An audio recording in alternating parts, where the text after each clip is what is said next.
కూడి వచ్చినటువంటి నాతోటి సువార్థికులకు, విశ్వాసులకు,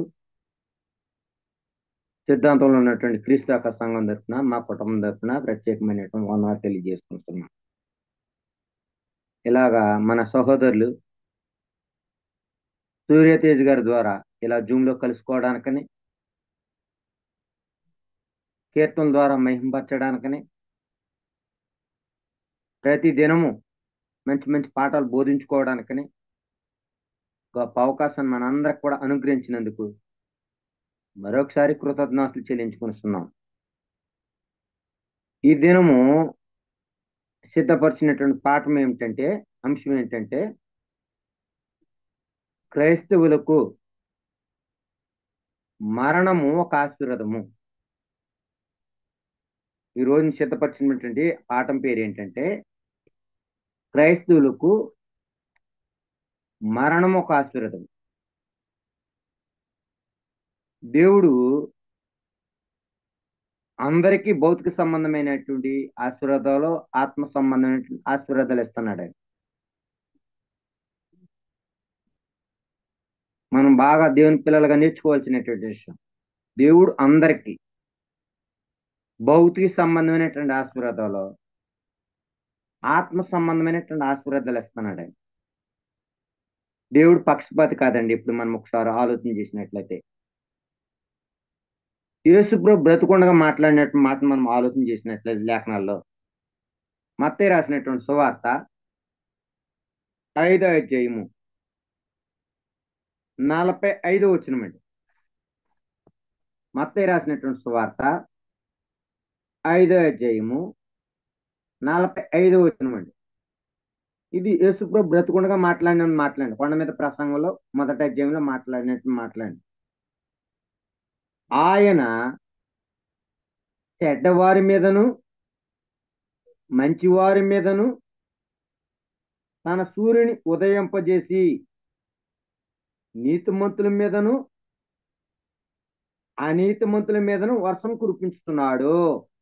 అంటే దేవుడు అందరికీ భౌతిక సంబంధమైనటువంటి ఆశీర్వాదాలు అనుగ్రహించాడు. చెడ్డవారికి ఏంటి, మంచి వారికి ఏంటి, భౌతిక సంబంధమైనటువంటి ఆశీర్వాదాలు. ఒక క్రైస్తవుడు బాప్తిజం పొందిన తర్వాత ఆత్మ సంబంధమైనటువంటి ఆశీర్వాదాలు ఇస్తున్నాడు. ఇది లోకంలో ఉన్నటువంటి వారందరికి కదండి. మంచివారని చెడ్డవారికి అయితే దీవులు ఇచ్చాడండి, భౌతిక సంబంధమైన దీవులు ఇచ్చాడండి. ఆత్మ సంబంధమైన ఆశీర్వాదాలు ఎవరికి ఇవ్వబడి అంటే బాప్తిజం పొందినటువంటి క్రైస్తవులకు మాత్రమే ఇవ్వబడ్డాయి. మనం ఒకసారి చూసినట్లయితే ఎఫెసీ రాసినటువంటి పత్రిక 1వ అధ్యాయము 3వ వచనం అండి. ఎఫెసీ రాసినటువంటి పత్రిక 1వ అధ్యాయము 3వ వచనం మనం చూసినట్లయితే,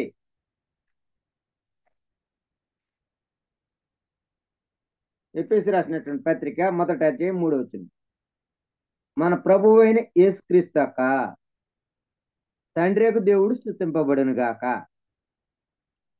ఆయన క్రీస్తునందు పరలోక విషయములలో ఆత్మ సంబంధమైన ప్రతి ఆశీర్వాదం మనకు అనుగ్రహించును. అంటే ఆశీర్వాదాలు ఎవరికి ఇవ్వబడినాయి అంటే ఒక క్రైస్తవులకు మాత్రమే ఆత్మ సంబంధమైన ఆశీర్వాదాలు. దేవుడు అందరికీ భౌతిక సంబంధమైన ఆశీర్వాదాలు ఇచ్చారు. చెడ్డవారికి ఇచ్చాడు, మంచి వారికి ఇచ్చాడు. ఇక్కడ దేవుని యొక్క సంకల్పంలో బాప్తిజం పొందినటువంటి వారికి మాత్రమే ఆత్మ సంబంధమైనటువంటి ఆశీర్వాదాలు అనుగ్రహించాడు. మనం పాఠం ఏంటంటే, క్రైస్తవులు ఒక మరణం ఆశీర్వాదం. ఆ క్రీస్తు అనేటువంటి పరిధిలో అనేకమైనటువంటి ఆశీర్వాదాలు ఉన్నాయండి. ఆశీర్వాదంలో మరణం కూడా ఒక ఆశీర్వాదం అండి. ఎవరైనా మరణించారంటే మనం ఏదో అనుకుంటామండి. ఒకవేళ భౌతికంగా చనిపోవడం అనేది మరణం ఆశీర్వాదం అని దేవుని యొక్క గ్రంథం చెప్తున్నదండి. అయితే మనం ఒకసారి ఆలోచన చేసినట్లయితే భౌతికమైనటువంటి మరణం కూడా దేవుడు అనుగ్రహించాడు. రక్త మాంసాలు దేవుని యొక్క రాజ్యం స్వతంత్రించుకోనలేవండి. ఎవరైనా దేవుని యొద్దకు వెళ్ళాలనుకుంటే, దేవుని చూడాలనుకుంటే భౌతికంగా మరణం కూడా ఒక దేవుడు అనుగ్రహించాడు అందరికీ. అది ఒక దీవెనండి. ఎందుకంటే మనం ఒకసారి చూసినట్లయితే ఆది కాండము 3 అధ్యాయము 19 వచనం అండి. ఆది కాండము 3 అధ్యాయము 19 వచనం మనం చూసినట్లయితే, నీవు నేలకు తిరిగి చేరు వరకు నీ ముఖముపు చెమట కార్చి ఆహారం తిందువు. ఎలా అనగా నేల నుండి నీవు తీయబడితివి, నీవు మన్నే గనక తిరిగి మన్నైపోదు అని చెప్పెను. అంటే భౌతిక మరణం కూడా దేవుడు అనుగ్రహించింది ఒక దీవెన. మట్టి నుండి తీయబడ్డాం, మట్టి అయిపోతాం రా. ఎవరైనా సరే మనం ఎంతకాలమైన దేవుడు ఆయుష్కాలం అవ్వచ్చు. ఒకరికి 80 సంవత్సరాలు అవ్వచ్చు, ఒకరు 60 సంవత్సరాలు అవచ్చు, ఒక 70 సంవత్సరాలు అవ్వచ్చు. ఎంతకాలం ఉన్న ఎంతకాలం బ్రతికి నేను చనిపోయిన తర్వాత ఈ శరీరము మట్టి నుండి తీయబడింది, మరలా మన్ని అయిపోతాం. అంటే భౌతిక మరణాన్ని కూడా దేవుడే ఇచ్చాడండి. దేవుడు ఇచ్చినటువంటి మరణాన్ని మనం స్వాగతించాలి. చాలా మంది కొన్ని కష్టాలు వచ్చినాయనుకో, కొన్ని బాధలు వచ్చినాయనుకో, కొన్ని ఇబ్బందులు వచ్చినాయనుకో ఏం చేస్తున్నారండి? ఆత్మహత్యలు చేసుకుంటున్నారు. అలాగే ఎవరైనా చనిపోతే దేవుని యొక్క రాజ్యాన్ని స్వతంత్రించుకోవడానికి అవకాశం లేదండి. దేవుడే భౌతికమైనటువంటి మరణం అనుగ్రహించాలి. అలాగే ఎవరైతే దేవుడిచ్చినటువంటి మరణాన్ని స్వీకరిస్తారో అది ఒక దీవెన. ఎందుకంటే మట్టి నుండి తీయబడ్డాం, మళ్ళా మన్ని అయిపోతాం. అయితే ఇది ఎవరికి అర్థమవుతుందంటే దేవుని యొక్క సంకల్పం అర్థం చేసుకున్న వారికి మాత్రం అర్థమవుతుందండి మరణం ఆశీర్వాదమని. లోకంలో ఉన్నటువంటి వారికి అందరికి అర్థం కాదండి. ఎవరైతే దేవుని యొక్క సంకల్పాన్ని అర్థం చేసుకుంటారో వారికి మాత్రమే మరణం ఆశీర్వాదం అండి. దుఃఖపడకూడదండి, ఏడవకూడదండి. సంతోషంగా ఆనందంగా ఒక మనిషి భౌతికంగా చనిపోయాడు అనుకోండి, అది ఆశీర్వాదానికి దేవుని యొక్క సంకల్పం నెరవేర్చారు, దేవుని దగ్గర పంపుతున్నామని అది ఆశీర్వాదంగా భావించాలి. అయితే క్రైస్తవులు కూడా భౌతిక మరణం ఒక దీవెనండి. క్రైస్తవులు కూడా భౌతిక మరణం, భౌతికంగా శరీరం చనిపోవడం వల్ల ఒక దీవెనండి. పిలిపి రాసినటువంటి పత్రిక మొదటి అధ్యాయము, పిలిపి రాసినటువంటి పత్రిక మొదటి అధ్యాయము 21 నుండి 24 వచనాల వరకు చూసినట్లయితే, మొదటి అధ్యాయము 21 నుండి 24 వచనాల వరకు చూసినట్లయితే, నా మట్టుకైతే బ్రతుకుట క్రీస్తే, సావైతే లాభము. ఆయనను శరీరంతో నేను జీవించుటయే నాకున్న పని ఫలసాధనమైన ఎడల నేనేమి కోరుకుందునో నాకు తోచలేదు. ఈ రెండింటి మధ్యన ఇరుకుబడి ఉన్నాను. నేను ఎడలిపోయి క్రీస్తు కూడా నుండవలనే నాకు ఆశ ఉన్నది. అది నాకు మరీ మేలు.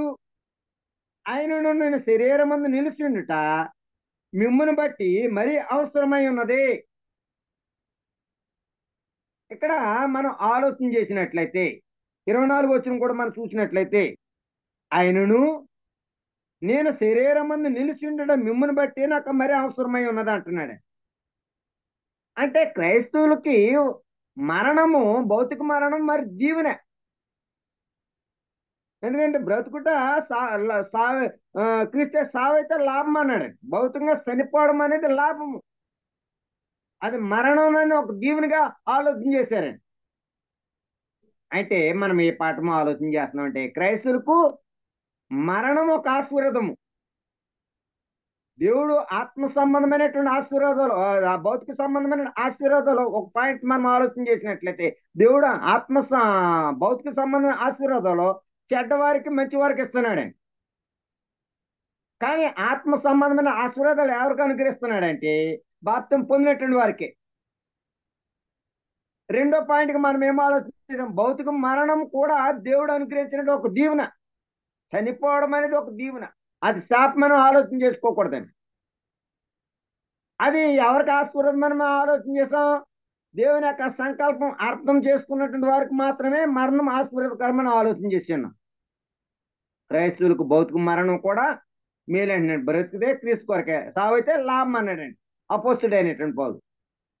అయితే మనం పాఠంలోకి వెళ్ళబోతున్నప్పుడు క్రైస్తవులకు మరణము ఆశీర్వాదం అనేటువంటి పాఠంలో మొదటి పాయింట్ మనం ఆలోచన చేస్తున్నాం. మరణం ఎందుకు ఆశీర్వాదము? ప్రశ్న వేసుకుందామండి. ప్రశ్న వేసుకుంటే జవాబు వస్తుందండి. మరణము ఎందుకు ఆశీర్వాదము? ఎందుకు ఆశీర్వాదం అంటే మొదటి పాయింట్ అని ఆలోచన చేసినట్లయితే ఆదికాండము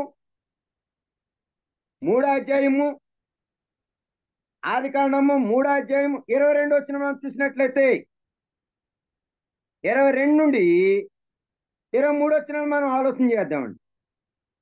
ఆదికాండము 3వ అధ్యాయము 22, 23 వచ్చినాడండి. అప్పుడు దేవుడైన యెహోవా, ఇదిగో మంచి చెడ్డలను ఎరిగినట్లు ఆదాము మనలో ఒకని వంటి వాడు ఆయను. కాబట్టి అతడు ఒకవేళ తన చేయి చాచి జీవ వృక్ష ఫలము కూడా తీసుకుని తిని నిరంతరం జీవించునేమో అని దేవుడైన యెహోవా అతడు ఏ నేల నుండి తీయబడ్డాడో దాన్ని సేద్యపరచుటకు ఏదైనా తోట నుండి అతనికి పంపివేసెను.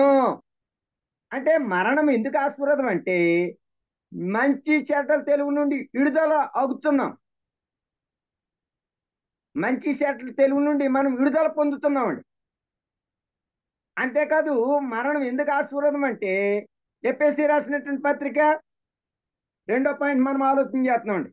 ఎఫెసీ రాసినటువంటి పత్రిక 2వ అధ్యాయము, ఎఫెసీ రాసినటువంటి పత్రిక 2వ అధ్యాయము 2 నుండి 5 వచనాల వరకు చూసినట్లయితే 2 నుండి 5 వచనాలు మనం చూసినట్లయితే ఏమంటున్నాడంటే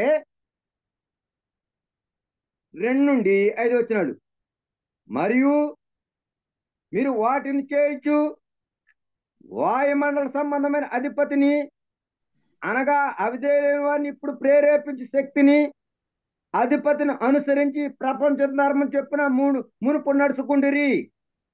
వారితో కలిసి మనమందరము శరీరం యొక్క మనసు యొక్క కోరికలు నెరవేర్చుకునుచు మనము వారి వల్లే స్వభావ సిద్ధంగా దైవ శ్రద్ధకు పాత్రులమై ఉంటుంది.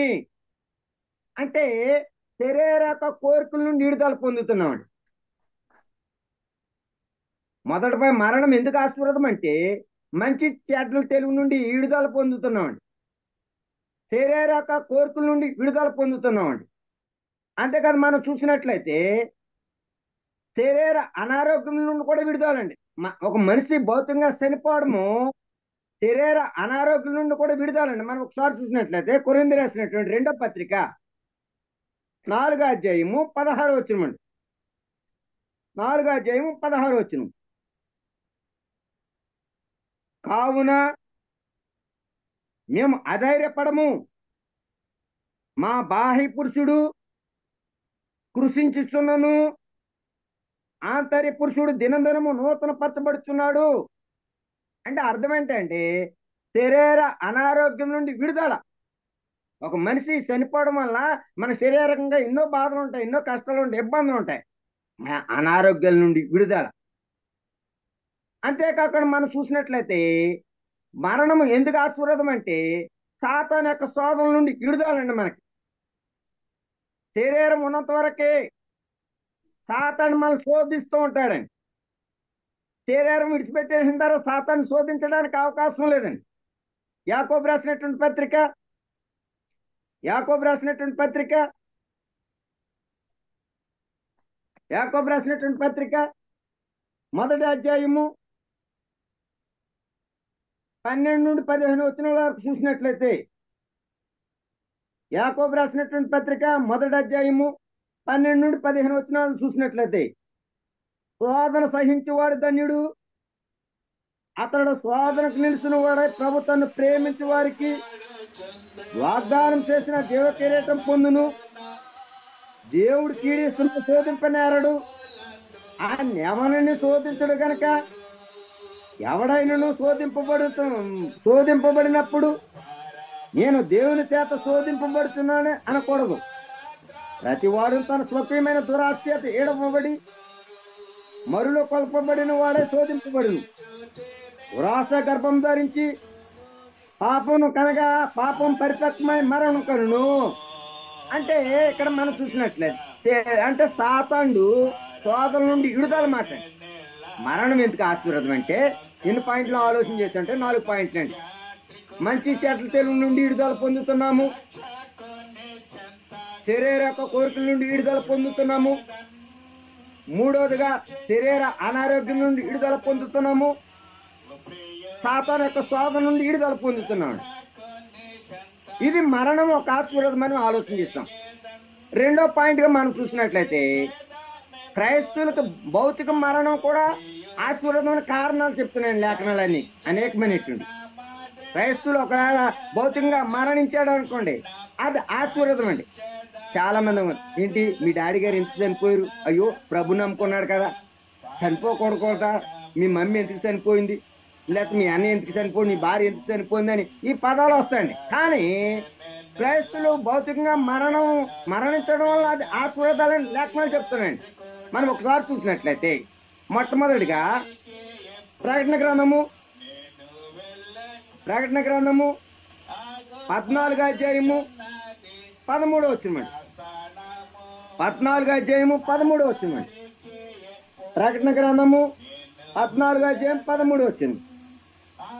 అంతటా ఎప్పటి నుండి ప్రభునందు మృతులు ధన్యులని రాయమని పరలోకము నుండి ఒక స్వరము చెప్పగా వింటిని.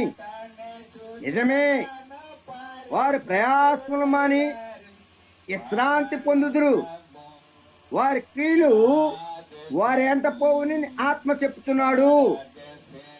ఇక్కడ ప్రభునందు వృత్తి చెందుట ధన్యతండి.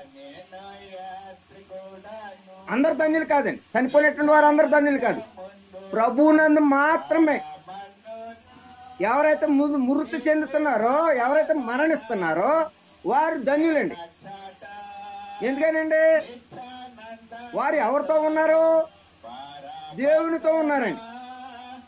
20 ప్రకటన గ్రంథము 20వ అధ్యాయము 4వ వచనం. ప్రకటన గ్రంథము 20వ అధ్యాయం 4వ వచనం.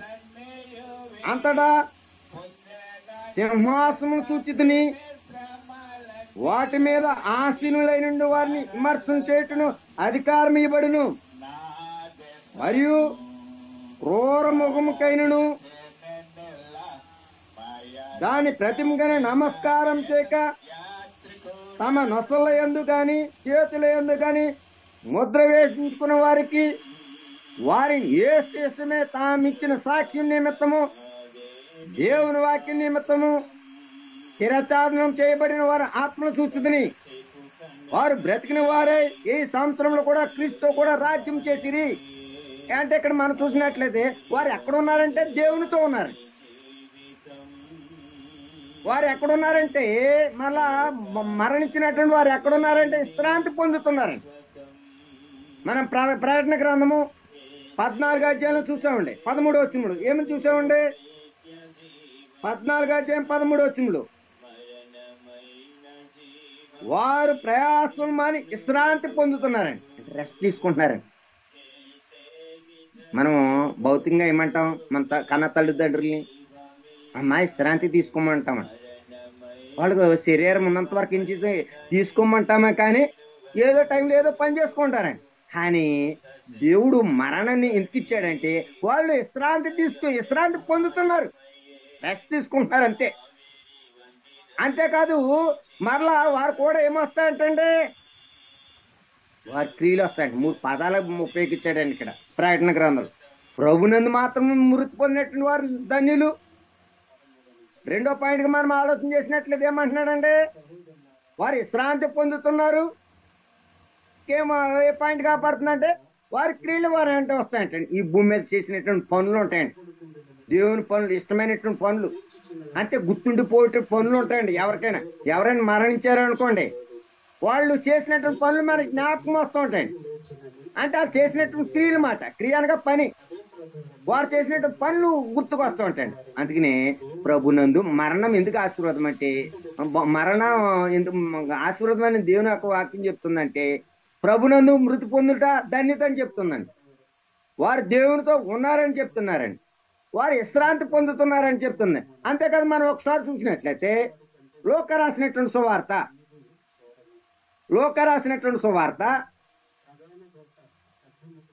16 అధ్యాయము, లోక రాసినటువంటి సువార్త 16 అధ్యాయము 25 వచ్చిన మనం చూసినట్లయితే 16 అధ్యాయము 25 వచ్చిన 25 వచ్చిన మనం చూసినట్లయితే అందుకు అబ్రహాము కుమారుడా నీవు నా జీవిత కాలముతో నాకు ఇష్టమైన సుఖమును అనుభవించుతి, అలాగనే లాజరు కూడా అనుభవించి జ్ఞాపకం చేస్తున్నాము. ఇప్పుడైతే వాడు ఇక్కడ నెమ్మది పొందుతున్నాడు, నువ్వైతే యాతన పడుతున్నావు అన్నాడు. అంటే చనిపోయినటువంటి వారు ఎక్కడున్నారు, మరణించినటువంటి వారు ఎక్కడున్నారంటే నెమ్మది కలిగినటువంటి స్థలంలో ఉన్నారండి. అబ్రహాం రొమ్మున ఉన్నారండి. వాళ్ళు ఎక్కడున్నారండి? చాలా మంది చనిపోయినటువంటి వారు ఎక్కడికి వెళ్తారండి? అర్థం కాదండి. మరి ఇది ఏమైపోడేమో అండి. ఎవరైనా చనిపోయారు అనుకోండి, మా ఊర్లో అయితే పల్లెటూరండి, ఎవరు తొలుపులు తీయరండి. ఒక వారం రోజుల దాకా బాత్రూమ్ పాస్ కూడా అటు ఇటు తిరగరండి. చిన్నపిల్లలు కూడా బయటకు వెళ్ళినవారు, అంత భయం అండి. కానీ వారు ఎక్కడ ఉన్నారంటే నెమ్మది కలిగినటువంటి స్థలంలో ఉన్నారు. అంతేకాదు మనం చూసినట్లయితే లోక రాసినటువంటి సువార్త 23 అధ్యాయము 43 వచ్చి మనం చూసినట్లయితే 23 అధ్యాయం 43 వచ్చి అందుకైనా వానితో నేడు నీవు నాతో కూడా పరదేశంలో ఉన్నవని నిశ్చయంగా నీతో చెప్తున్నాను నేను. అంటే ఇక్కడ దొంగవాడి గురించి మాట్లాడుతున్నాడు. క్రీస్తుతో పాటు ఎక్కడ ఉంటాడండి? పరదేశంలో ఉంటాడు. అంటే 2 స్థలాలు ఉన్నాయండి. ఒకటి విశ్రాంతి స్థలం అనొచ్చు, పరదేశ స్థలం అనొచ్చు, వేదనకరమైన స్థలం అనొచ్చు. అంటే బాప్తిసం పొందినటువంటి వారందరూ కూడా పాతాలు ఉన్నాయి, 3 లోకాలు ఉన్నాయి. మనం ఎక్కడి నుండి వచ్చామంటే పరలోకం నుండి వచ్చామండి. ఎక్కడ జీవిస్తున్నాం అంటే భూలోకంలో జీవిస్తున్నాం. చనిపోయినటువంటి ప్రతి వ్యక్తి ఎక్కడికి వెళ్ళాలండి? పాతాళ లోకానికి వెళ్ళాలి. పాతాళంలో దేవుడు 2 స్థలాలను ఏర్పాటు చేశాడు. 2 స్థలం, ఒకటి పరదేశం, ఒకటి వేదనకరమైనటువంటి స్థలం అండి, లేకపోతే విశ్రాంతి స్థలం కూడా అనొచ్చుకోండి. అంటే వాళ్ళు ఏం చేస్తున్నారంటే ఆ స్థలంలో ఉన్నారండి. దేవుడు ఇచ్చినటువంటి గొప్ప అవకాశం అండి. అంటే చనిపోయినటువంటి వారందరూ కూడా పాతాళంలో ఏదో ఒక స్థలంలో ఉంటారు. ప్రభు నమ్ముకున్నాం అనుకోండి, ఎక్కడ ఉంటాం? పరదేశంలో, అంటే విశ్రాంతి స్థలంలో ఉంటాడు. ప్రభు నమ్ముకోలేదు ఎక్కడి వరకు ఉంటాండి? యాదరకరమైన స్థలంలో ఉంటాం. అంటే దేవుడు మళ్ళా యేసు ప్రభు మళ్ళా రాబోతున్నాడండి. అప్పుడు తీర్పు తీర్తాడు మాట అండి. అప్పుడు గొర్రెలు మేకలు ఎడతీస్తాడు. విశ్రాంతి స్థలంలో ఉన్నటువంటి వారిని చూస్తాం, యాదరకరమైన స్థలంలో చూస్తాం. అయితే మనం చూసినట్లయితే అంటే మనం ఏం చేసంటే క్రైస్తవులకు మరణం ఒక ఆశీర్వాదమైనటువంటి పాయింట్ మనం ఆలోచన చేసినట్లయితే ఎవరో మరణం ఆశీర్వాదము? ప్రభునందు మృతి పొందినటువంటి వారికి మాత్రమే ఆశీర్వాదము. వారు ఎక్కడ ఉన్నారని, మరణించినటువంటి వారు ఎక్కడ ఉన్నారని ఆలోచన చేసాం? దేవునితో ఉన్నారండి. వారు ఏం చేస్తున్నారండి? ఇప్పుడు చనిపోయినటువంటి వారందరూ విశ్రాంతి పొందుతున్నారండి. అంతేకాదు మనకు యేసు ప్రభు చెప్పినట్టు ఉపమానం చూసినట్లయితే వారు ఎక్కడ ఉన్నారంటే నెమ్మది కలిగినటువంటి స్థలంలో ఉన్నారండి. ఇప్పుడు దొంగవాడి గురించి మాట్లాడినప్పుడు ఎక్కడ ఉన్నారండి? చనిపోయినటువంటి వారందరూ పరదేశంలో ఉన్నారంటే. అంతేకాదు క్రీస్తు కూడా పరదేశంలో ఉన్నట్టు. అంటే పరదేశకి వెళ్ళినటువంటి వారు ఏమంటే యేసు ప్రభు ఒకరండి. మనం ఒకసారి చూసినట్లయితే 23 అధ్యాయము లోక రాసినటువంటి సువార్త 23 అధ్యాయము 43 వచ్చింది. మనం చూసినట్లయితే 43 నేడు నీవు నాతో కూడా పరదేశంలో ఉందని నిశ్చయంగా నేను నీతో చెప్తున్నాను. అంటే ఎక్కడ ఉన్నాడు యేసు ప్రభు వారు? పరదేశంలో ఉన్నారని మనం ఆలోచన చేయాలి. 3వ పాయింట్ గా మనం ఆలోచన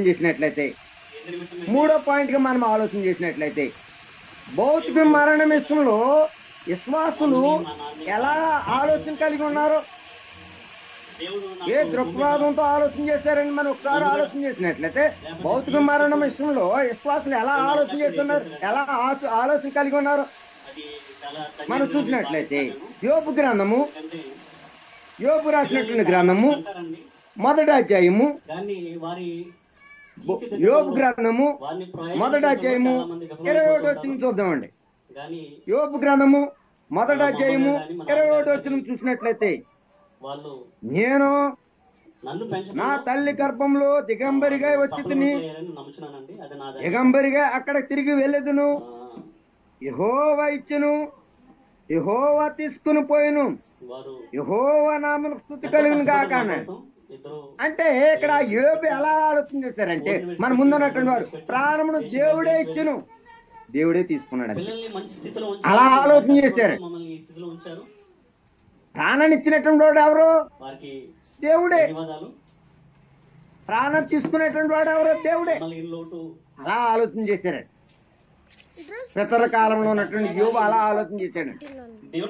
అంతేకాదు మనం చూసినట్లయితే సమూయేలు గ్రంథము, సమూయేలు గ్రంథము, రెండో సమూయేలు గ్రంథము 12వ అధ్యాయము బోధించిందో 12వ అధ్యాయం 22, 23 వచనాలు చూసినట్లయితే, 22, 23 వచనాలు చూసినట్లయితే, మొదటి సమూయేలు, రెండో సమూయేలు గ్రంథము 12వ అధ్యాయము 22, 23 వచనాలు చూసినట్లయితే, అతడు బిడ్డ ప్రాణంతో ఉన్నప్పుడు దేవుడు నా యందు కనికరించి వాని బ్రతికించినేమో అని నేను ఉపవాసం ఏడ్చుంటుని, ఇప్పుడు చనిపోయిన కనుక నేను ఎందుకు ఉపవాసం ఉండవలను? వాని తిని రక్షించగలనా? నేను వాని ఎద్దకు పోదును కానీ వాడు నా ఎద్దకు మరలా రావడని వారితో చెప్పాను. మనం అందరూ కూడా చనిపోయినటువంటి వారి దగ్గరికి వెళ్ళాలని, కన్నా ముందుగా చనిపోతున్నారు అంతే. చనిపోయేటువంటి వారి దగ్గరికి వెళ్ళాలి కానీ చనిపోయినటువంటి వారు మన దగ్గర రావడానికి అవకాశం లేదు. ఇలాగా దావీదు ఎలా ఆలోచన చేశాడు? దావీదు ఎలా ఆలోచన చేశాడు అంటే భౌతిక మరణేశ్వర విశ్వాసం ఎలా ఆలోచన చేశారు? చనిపోయిన వారి వద్దకే మనం వెళ్ళాలి, వాళ్ళు మన దగ్గరికి రారండి. మనం ఏదైనా కార్యక్రమం చేస్తున్నాం అనుకోండి, ఏం చేస్తున్నాం కూడా తెలియదండి. ఇక్కడ ఏం జరుగుతుందో కార్యక్రమంలో ఆ కార్యక్రమం చేశారు, ఈ కార్యక్రమం చేశారా అని ఏమి చెప్పడానికి వాళ్ళకి ఏమి తెలియదండి. అక్కడ మనము వారి దగ్గరికి పోవచ్చినటువంటి వారమే, వారు ఇక్కడ ఏం జరుగుతుందో వాళ్ళకి ఏమి తెలియదండి. అందుకని ఇక్కడ ఇలాగ మాట్లాడగలిగారు, చనిపోయిన వారి వద్దకే మనం వెళ్దాము. అంతేకాదు మనం ఒకసారి ఆలోచన చేసినట్లయితే, మూడోదిగా కొరింథీ రాసినటువంటి పత్రిక, రెండో పత్రిక, కొరింథీ రాసినటువంటి రెండో పత్రిక 5వ అధ్యాయం అండి, రెండో పత్రిక 5వ అధ్యాయము 1 నుండి 10 వచనాల వరకు చూసినట్లయితే, రెండో పత్రిక కొరింథీ రాసిన రెండో పత్రిక 5వ అధ్యాయము 1 నుండి 10 వచనాలు మనం చూసినట్లయితే, భూమి మీద మన గుడారమైన ఈ నివాసం శిథిలమైపోయినను చేతి పని కాక దేవుని చేత కట్టబడినదే నిత్యమైనదైన నివాసం పరలోకమందు మనకున్నదని ఎరుగుదుము. మనము దిగంబరులు కాక వస్త్రం ధరించుకున్న వారం కనబడుదుము. కాబట్టి పరలోకం నుండి వచ్చు మన నివాసము దీనిపైన ధరించుకునక అపేక్షించు దీనిలో మూలుగుతున్నాము. ఈ గుడారంలో ఉన్న మనము భారం మోసుకుని మూలుగుతున్నాము. ఇది తీసివేయవలనని కాదు గాని మాత్యమైనది జీవం చేత మృంగివేయబడినట్లు ఆ నివాసము దీనిపైన ధరించుకొనక కోరుకుంటున్నాము. దీని నిమిత్తము మనల్ని సిద్ధపరిచిన వాడు దేవుడే, మరియు ఆయన తన ఆత్మను సంచకొరువుగా మనకు అనుగ్రహించి ఉన్నాడు. చూపుల వలన కాక విశ్వాసం వలన నడుచుకుంటున్నాము గనుక ఈ దేహంలో నివసిస్తున్నంత కాలము ప్రభువునకు దూరంగా ఉన్నామని ఎరిగి ఉండము. ఎల్లప్పుడూ ధైర్యం గలవారై ఉన్నాము. ఇట్లు ధైర్యం కలిగి ఈ దేహము విడిచిపెట్టి ప్రభునొద్ద నివసించుటకు ఇష్టపడుతున్నాము. కావున దేహమందునను దేహమును విడిచినను ఆయన కిష్టులై ఉండవాలని మిగులు అపేక్షిస్తున్నాము. ఎందుకనగా తాను జరిగించిన క్రియలు చొప్పున అవి మంచివైనను సరే చెడ్డవైనను సరే దేహంతో జరిగించిన వాటి ఫలము ప్రతి వాడు పొందినట్లు మరణమరణం ఎంతో భారం అనిపించింది. మనమందరము క్రీస్తు న్యాయపీఠ మీదట ప్రత్యక్షం కావాలను. అని అంటే మరొకసారి శరీరం మిడిచిన తర్వాత గుడారం శిథిలమైపోవాలి. ఈ శరీరం చాలా మంది మనం చూస్తామండి, క్రైస్తవులకు ఆలోచన లేదండి. చనిపోయిన తర్వాత ఏమైపోతాడు నీ గుడారం? శిథిలమైపోయి మట్టి అయిపోతుందండి. వెళ్ళి అక్కడ సమాధి దగ్గరికి వెళ్ళి మళ్ళీ కార్యక్రమాలు పెడతారండి. చనిపోయిన రోజుని మట్టికి అప్పగించేస్తామండి. మళ్ళీ వెనక్కి వస్తే తిరగకూడదండి. చాలా మంది ఏం చేస్తున్నారు, మళ్ళీ ఏదైనా కార్యక్రమం జరుగుతుంది అనుకోండి, వెళ్ళి సమాధులు కూడా అక్కడ ఏడవడం, అక్కడ మళ్ళీ ఏదేదో చేయడం అండి. ఆ కార్యక్రమాలు చేయకూడదండి. ఇప్పుడు మళ్ళీ 40 దినాలు శ్రమకాలం వస్తుంది. యేసుప్రభు చనిపోయిన రోజు సమాధి చెప్పండి, మళ్ళీ రేసిన రోజు వెళ్ళి ఆ సమాధిలో పండగ చేస్తూ ఉంటారు. వరకు ప్రాణం వెయిట్ చేసింది. ఎలా ఎందుకని శరీరము ఆయన శిథిలమైపోతుంది అంతే. ఎబ్రీ రాసినటువంటి పత్రిక నిన్ను వందలు తెలిపి ఎబ్రీ రాసినటువంటి పత్రిక 11వ అధ్యాయం 10వ వచనం మనం చూసినట్లయితే, వారు ఆశయాల్ని ఎబ్రీ రాసినటువంటి పత్రిక ఉన్నంతకాలం ఊపిరినంతకాలం 11వ అధ్యాయం 10వ వచనం ప్రయత్నించేద్దామని చేస్తానండి. దేవునికి అందుచేత నెరవేర్చాలి బాబా. ఓర్పుతో ఉండాలి, ఎవరిని ఎదిరించుకోవడం. కృతతుల్యుడైన ఒకని నుండి సంఖ్యకు కాబట్టి ఆకాశ నక్షత్రం వలెను సముద్రం వందలు లెక్కింపని శక్యం కాని ఇసుకు వలెను సంతానం కలిగిను. ఉపదేశం మర్చిపోకుండా పరలోకానికి వెళ్ళడానికి ఎదురు చూడాలని మనం.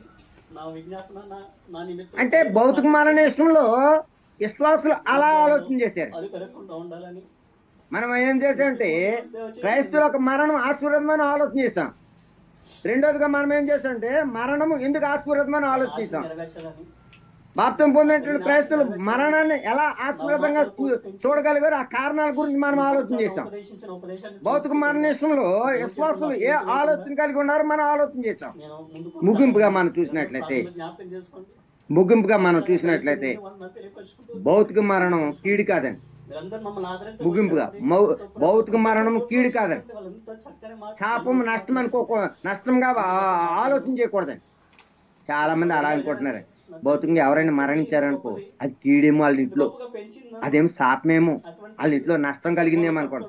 అలాగా ఆలోచన చేయకుండా భౌతిక మరణం ఒక జీవుని ఆశీర్వాదం ఆలోచన చేయాలి. దేవుడిచ్చాడు, దేవుడు తీసుకున్నాడు అంతే. జీవితంలో వెంటాడుతూ ఉంటుందండి. అంటే ఈ భౌతిక మరణం క్రైస్తవులు అందరూ ఉన్నదండి, అందరికీ ఉన్నది. ఆశయాలు నాకు భౌతికంగా అనుజనులకు ఉన్నదే, క్రైస్తవులకు ఉన్నది.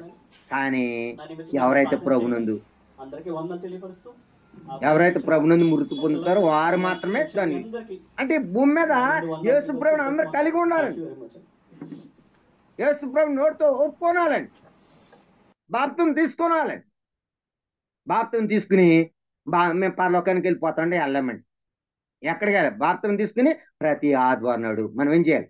ఆరాధన కార్యక్రమంలో పాల్గొనాలి. ఆరాధన కార్యక్రమం ద్వారా దేవుని మహింపరచాలి. అలాగే ఎవరైతే చేస్తారో ఆ క్రైస్తవులకు మాత్రమే మరణం ఆశీర్వాదం.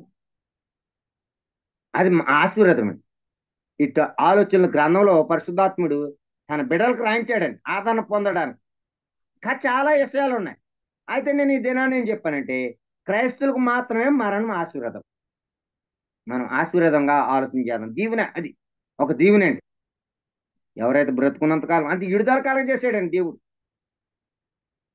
అది ఆలోచన చేసుకుని మన జీవితాలు కొనసాగించాలని నన్ను నేను హెచ్చరించుకుని మిమ్మల్ని కూడా హెచ్చరిస్తున్నాను. ఈ మాటలో దేవుడు మీ హృదయంలో ఫలింపజేయను కాక. ఆమేన్. వందనాలు బ్రదర్. వందనాలండి గిరిబాబు గారు. మనకి క్రైస్తవులకు మరణం ఆశీర్వాదం అని, దాన్ని మనం కీడుగా ఎంచకూడదు అన్న విషయాన్ని మనకి చాలా చక్కగా లేఖనాల ఆధారంగా మనకు తెలియపరిచారండి. చాలా మంది భౌతిక సంబంధంగా విడిచిపెట్టి వెళ్ళిపోతే ప్రభువును నిద్రిస్తే వారి కుటుంబస్తులు కానీ వారు ఇరుగు పొరుగు వారిని కీడుగా ఎంచుతూ ఉంటారండి. కేవలం అది దేవుడు ఇచ్చాడు, దేవుడు తీసుకున్నాడు అన్న విషయాన్ని మనం మరిచి అలా చేయకూడదు అన్న విషయాన్ని మనం తెలియపరిచిన సహోదరులు, అది మంచి బ్లెస్సింగ్స్ అని, వాళ్ళు సమస్తమైన భారాన్ని విడిచిపెట్టి, అనారోగ్యాన్ని విడిచిపెట్టి, భౌతిక సంబంధమైన కష్టాన్ని విడిచిపెట్టి విశ్రాంతి పొందుతున్నారన్న విషయాన్ని మనం తెలియపరిచిన సహోదరులకి వందాలండి. Thank you very much brother. వందాలండి. మన మధ్యన సహోదరులు ధర్మస్వరూప్ గారి కార్యక్రమం ప్రాంతంతో ముగించాలని ప్రాంతం పెడుతున్నాం. తేజ వందనాలయ్యా. వందాలండి. గిరిబాబు గారు వందనాలయ్యా. వందనాలండి. పరలోక వందనాలు మా తండ్రి, మీకు వందనాలు నాయన. మరి ఈరోజు గిరిబాబు గారు పసంద్ అయినటువంటి ఒక మంచి సందేశాన్ని జూమ్ కుటుంబ సభ్యులకు అందించినందుకు మీకు వందనాలు నాయన. మరి గిరిబాబుని ఒక గొప్ప పాత్రగా వాడుకోనండి.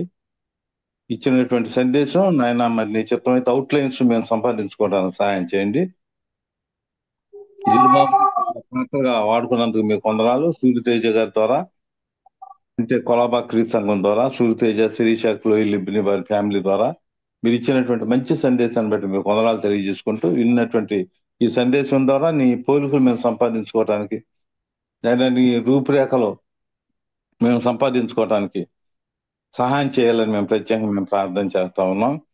మరి మరణం అనేటువంటిది మాకు దీవునని, ఆయన మరణం అనేటువంటిది అది దీవునికరంగా ఉండాలంటే నీకు ఇష్టలుగా జీవించాలని నీ దాసులు చెప్పారు కనుక నాయన, మరి మరణించినప్పటికీ కూడా, మేము శరీరంలో ఉన్నప్పటికీ, మేము శరీరంలో లేనప్పటికీ కూడా మేము ఎప్పుడు కూడా నీకు ఇష్టలుగా జీవించగలందరకు కృప చూపించాలని మేము ప్రత్యేకంగా మేము ప్రార్థన చేస్తూ, ఆయన మరి మరణించినటువంటి వారు ఆయన విశ్రాంతి కలిగి ఉంటారని, నెమ్మది కలిగి ఉంటారని, వారి క్రియలు వారితో వస్తాయని, ఆయన మరి ఈ రీతిగా క్రియలు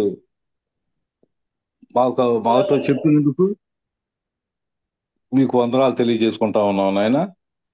ఎవరు విశ్రాంతిగా ఉంటారంటే దేవునికి, యేసు ప్రభువారికి, దేవునికి ఇష్టలుగా ఉన్నటువంటి వారికి మాత్రమే అది విశ్రాంతికరంగా, దీవునికరంగా, ధనికరంగా ఉంటుందని సెలవిచ్చినందుకు మీకు వందనాలు నాయన. ఎవరైతే ఇష్టలుగా ఉండరో, ఎవరైతే ఈ భూలోకంలో సుఖశాంతులతో జీవించారో అటువంటి వాళ్ళకి నెమ్మది ఉండదని, అటువంటి వాళ్ళు ఆయన ధనవంతుడు లాజరు అయితే నెమ్మది పొందాడు, ధనవంతుడైతే వేదన పొందాడని తెలియజేసినందుకు మీకు వందనాలు తెలియజేసుకుంటూ, ఆయన ఇటువంటి పరిస్థితులు నాయన మేము ఆలోచించేసి మా జీవితాల్లో నాయన మరి దేవుని యొక్క వాక్యం చెప్పినట్లుగా నీకు ఇష్టమైనటువంటి వారంగా మేము జీవించి, నాయన మరి మా ఇష్టానుసారంగా, ధనవంతుడైతే ఇష్టానుసారంగా జీవించాడు నాయన. మరి అలా కాకుండా నాయన మేము 2 కొరింథీ 5 అధ్యాయంలో ప్రియులు చెప్పినటువంటి రీతిగా నాయన మేము శరీరంలో ఉన్నా లేకపోయినా మేమందరం కూడా మరి నీకు ఇష్టలుగా జీవించగలిగినట్లు సహాయం చేయాలని మేము ప్రత్యేకంగా మేము ప్రార్థన చేస్తా ఉన్నాం నాయన. మరి మీరు గ్యారెంటీ కూడా ఇచ్చినందుకు మీకు వందనాలు నాయన. మరి పరలోకానికి వెళ్ళటానికి మాకు వేరే దుస్తులు మీరు మాకు ఇవ్వబోతున్నందుకు మీకు వందనాలు మేము తెలియజేసుకుంటూ, నాయన మరి రక్త మాంసాలు పరలోక రాజ్యానికి రావు, కానీ ఒకవేళ మేము చనిపోయినప్పుడు ఈ శరీరాన్ని మేము విడిచిపెట్టినప్పుడు నాయన మరి మాకు ఆ పరలోక రాజ్యంలోకి రావటానికి కావాల్సినటువంటి ఆ ఆత్మ సంబంధమైనటువంటి ఆ వస్త్రాలు మీరు మాకు ఇవ్వబోతున్నందుకు మీకు వందనాలు. దానికి గ్యారెంటీగా మీరు మాకు ఇచ్చినటువంటి పరిశుద్ధాత్మనే వరాన్ని బట్టి కూడా మీకు వందనాలు తెలియజేసుకుంటూ, దాని జీవం కార్యక్రమాన్ని ఇంకా అభివృద్ధి పరచాలని, రేపు దినం కోసం మమ్మల్ని సిద్ధుబాటు చేయాలని మేము ప్రార్థన చేస్తూ, నాయన మరి ప్రియులు తేజ గారికి, ఆయన వారి కుటుంబ సభ్యులందరికీ మీరు ఇచ్చినటువంటి ఆదరణను బట్టి మీకు వందనాలు తెలియజేసుకుంటూ, వారు తెప్పరిల్లినందుకు మీకు వందనాలు తెలియజేసుకుంటూ, శాంతమ్మ గారు లేనటువంటి లోటును నీ కృప చేత భర్తీ చేసి, ఆయన మరి తేజ మరి ఈ రోజు ఇంకా కొన్ని పనులు చేస్తా ఉన్నారు. ఆయన మరి సచివాలయం చుట్టూ కూడా తిరుగుతా ఉన్నారు ఆ కాగితాల కోసం. నాయన మరి త్వరతగతిన మరి నీ దాసుడి పనులన్నీ కూడా ముగించుకొని, నాన్నగారి బాధ్యతలు కూడా ముగించుకొని, నీ చిత్తం అయితే 19వ తారీఖు ప్రయాణమై ఆయన క్షేమకరంగా మరలా జాబ్లో జాయిన్ అవడానికి, ఆయన మరలా బొంబాయి పట్టణం వెళ్ళటానికి దయ చూపించాలని, జూమ్ ఫ్యామిలీని దీవించాలని, నోటిండా నవ్వు, శరీరంలో ఆయురానికి దీవెనలు నాయన మాకు యాతన కాకుండా ప్రతి ఒక్కరి హృదయంలో శాంతి, సమాధానం, నెమ్మది, విశ్రాంతి మీరు మాకు అనుగ్రహించగలందుకు మేము ప్రార్థన చేస్తూ, యేసుక్రీస్తు నామమున బ్రతిమలాడి వేడుకొంచున్నాం మా ప్రియ పరలోక తండ్రి. ఆమేన్. వందనాలండి ధర్మస్వరూప్ గారు. వందనాలు. గిరిబాబు గారు మంచి విషయం చెప్పారండి. వందనాలండి గిరిబాబు మంచి మెసేజ్ చెప్పారు. అవుట్లైన్స్ పంపించండి. పంపిస్తాను. విద్య వందలమ్మ చెల్లి వందలు. వందనాలు అన్నయ్య. వందనాలు వందనాలు. వందనాలు మావయ్య. లస్సీ వందనాలు రా తల్లి. వందనాలు మావయ్య. వందనాలు వందనాలు. జీవన్ రాజు గారు వందనాలు అయ్యా. తాతయ్య వందనాలు. Okay, bless you. హాయ్, బాగున్నావా? బాగా చదువుకున్నా. సరే తాతయ్య. సరే తాతయ్య. చదివిందండి. లక్ష్మి ఆంటీ వందనాలంటీ. అనుష వందనాలమ్మా. వందనాలు మావయ్య. వందనాలు వందనాలు. అరుణ సిస్టర్ వందనాలండి. అరుణ సిస్టర్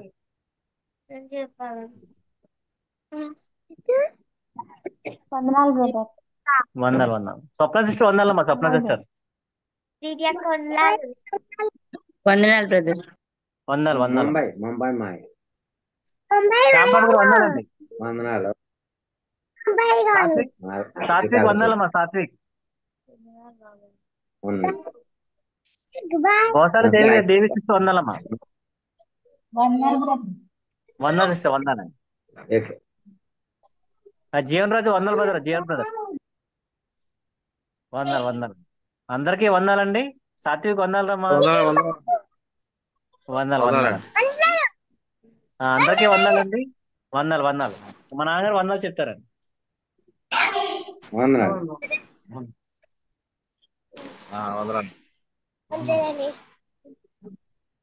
వందనాలండి.